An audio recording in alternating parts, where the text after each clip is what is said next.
The biodome's artificial sunset painted the Martian colony in shades of amber and rust. David shifted the weight of his grocery bags, the recycled polymer handles digging into his palms as he made his way through the residential sector. 3 kilos of protein paste, 2 weeks' worth of vitamin supplements, and a rare luxury, actual dehydrated strawberries from Earth. The cost had nearly emptied his account, but after 6 months of asteroid mining, he deserved something real. That's when he saw her. She stood in the shadow between Habitat Block 7 and the oxygen processing plant, partially obscured by the steam vents. At first, David thought she was human, teenage maybe, malnourished certainly. But as his eyes adjusted to the dim light, he noticed the subtle wrongness.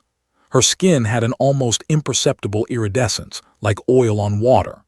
Her eyes, fixed on his grocery bags with desperate intensity, reflected the colony lights with a faint violet sheen.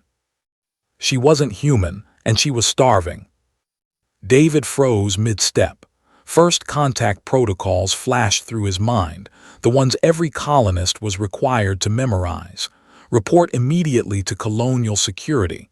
Do not engage. Maintain safe distance.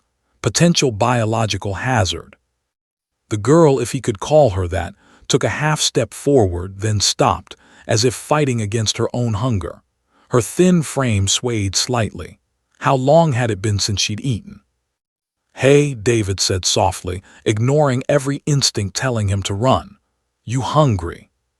She flinched at his voice, her body tensing for flight, but her eyes never left the bags. David slowly lowered himself to one knee, setting the groceries down gently. He opened the nearest bag and pulled out one of the protein paste containers, plain vanilla flavor, nutrition optimized for human consumption. He had no idea if her biology could process it, but desperation was universal. He slid it across the permacrete floor. She stared at the container, then at him, her expression unreadable. After what felt like an eternity, she darted forward with inhuman speed, snatched the container and retreated back into the shadows. David heard the seal crack, then wet, desperate sounds of consumption. "When was the last time you ate?" he asked. Silence except for her feeding. David sat cross-legged on the ground, making himself smaller, less threatening. "I'm David. I work the belt asteroid mining. Just got back today." He kept his voice conversational, as if talking to a skittish animal. "You got a name?" The sound stopped. For a long moment nothing. Then a voice musical with harmonics that no human throat could produce. "Anna." "Anna," David repeated. "That's a human name." "I chose it from your broadcasts." Her English was perfect, but the cadence was wrong, like someone who'd learned the language from recordings rather than conversation. "I've been listening, learning, for," she paused as if calculating, "47 of your days." David's mind raced. 47 days in the colony undetected. That implied intelligence, adaptability, and sophisticated stealth capabilities. "Where are you from, Anna?" She emerged slightly from the shadows, and David got his first clear look at her. Humanoid, yes, but the proportions were subtly different. Her fingers were longer, each tipped with what might have been retractable claws or fine manipulators. Her clothing, if it was clothing, seemed to shift and adapt to the light, a camouflage system far beyond anything humanity had developed. "The ice moon," she said. "Your scientists call it Europa, we call it." She made a sound like wind through crystals. "Home, or we did." Europa, 400 million miles from Mars. David felt his breath catch. "How did you get here?" "I didn't mean to." Anna's voice carried a weight of exhaustion that transcended species. "I was studying your colony. We've been watching you, all of you, spreading through the system. My people wanted to understand if you were a threat. I was. Reconnaissance. But my ship malfunctioned during the transfer burn. I crashed in the regolith, 20 kilometers from here. I barely made it to the colony before my life support failed." David processed this. An alien civilization on Europa, advanced enough for interplanetary travel, conducting surveillance on human colonies. The implications were staggering. "Why didn't you make contact?" Go to colonial security. Anna laughed, a sound like chimes in a minor key. Would they have fed me, or would they have dissected me to understand my biology? She tilted her head, studying him. You humans are unpredictable. Your broadcasts show such contradictions. Great kindness and terrible cruelty, sometimes in the same breath.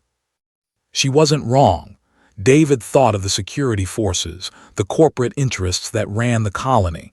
Would they see Anna as a person or a research opportunity? The answer depressed him. You can't stay in the shadows forever, he said gently. You'll starve, or someone will find you, or... I know. Anna's shoulders sagged. I'm dying anyway.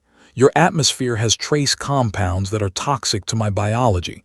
Without the filters in my suit which failed 3 days ago, I have perhaps a week, less if I cannot eat. David made a decision that would change everything. Come with me. What? My habitat. It's small, but it has a med bay with adjustable atmospheric controls. Mining company standard. We need it for treating decompression injuries and exotic gas exposure. He stood slowly, picking up his grocery bags. I can't save you alone, but maybe I can keep you alive long enough to figure out how to help you. Anna stared at him for a long moment, her violet-chined eyes searching his face for deception. Why would you risk this? David thought about the question. He thought about the loneliness of the belt, the months of solitude, the fundamental human need to matter, to make a choice that meant something. But mostly, he thought about a starving girl, alien or not, standing in the shadows, too afraid to ask for help. Because you're hungry, he said simply, and I have food, everything else we can figure out later. Anna took a step forward into the light. Her camouflage clothing rippled and settled into something approximating a gray jumpsuit. Your species is strange, David Humine's asteroids. Yeah, we get that a lot. He gestured toward his habitat block. Come on, stay close, move casual. Anyone asks, you're my cousin from the Titan station. They get weird lighting there, explains the skin. As they walked through the colony streets, David felt the weight of what he was doing. He was harboring an alien, potentially violating a dozen colonial security protocols, risking his citizenship, maybe his freedom. But walking beside him, trying desperately to mimic human movement patterns, was someone who'd chosen a human name from radio broadcasts, who'd spent 47 days alone and afraid, who trusted him when she had every reason not to. They reached his habitat without incident. As the door sealed behind them, Anna visibly relaxed. David immediately began adjusting the med-bay atmospheric controls, increasing nitrogen, reducing oxygen, filtering out the trace compounds she'd mentioned. This will take a few minutes to cycle, he said. In the meantime, he unpacked the groceries, laying out options. I have no idea what you can eat, so we're going to experiment. Anna approached the food slowly, her scientific curiosity apparently overriding her hunger. She examined each item with careful attention, occasionally touching things with those long, delicate fingers. When she reached the strawberries, she paused. These smell like home, she said softly. We have something similar in the under-ice gardens. She stopped. Before the what? David asked. Anna's expression, for the first time, showed something like grief. Before the war, before my people had to abandon the outer settlements, before we became so desperate that we send children to spy on aliens, hopping to find new places to live. David felt something shift in his understanding. Anna wasn't just an explorer or a scientist. She was a refugee scout for a dying civilization. How many? He asked quietly. On Europa, millions in the deep ocean cities, but the resource wars with the other factions. She made that crystalline sound again. We're losing. We need new territory, new resources. When we detected your colonies, some hoped you might share the system. Others feared you'd take what little remains. I was sent to determine which was true. David sat down heavily on his bunk. First contact, and it came with the weight of potential genocide or salvation. What will you tell them? About us? Anna looked at him for a long moment, then at the food he'd shared, at the medbay he'd prepared for her, at the risk he'd taken for a stranger. "I will tell them," she said slowly, "that humans are unpredictable, that some of you might dissect me, but others will risk everything to feed a starving girl in the shadows, that perhaps there's room in this system for both our kinds." "That's optimistic," David said. "It's all I have." Anna's smile was alien but unmistakable, that and a human who shares his strawberries. As the medbay atmospheric sensors chimed completion, and Anna stepped inside to breathe safely for the first time in days, David knew his simple life was over. Tomorrow would bring complications, decisions about secrecy, contact, the future of two species learning to share a solar system. But tonight, he'd done something simple and profound. He'd fed someone who was hungry. Everything else, as he'd said, they could figure out later.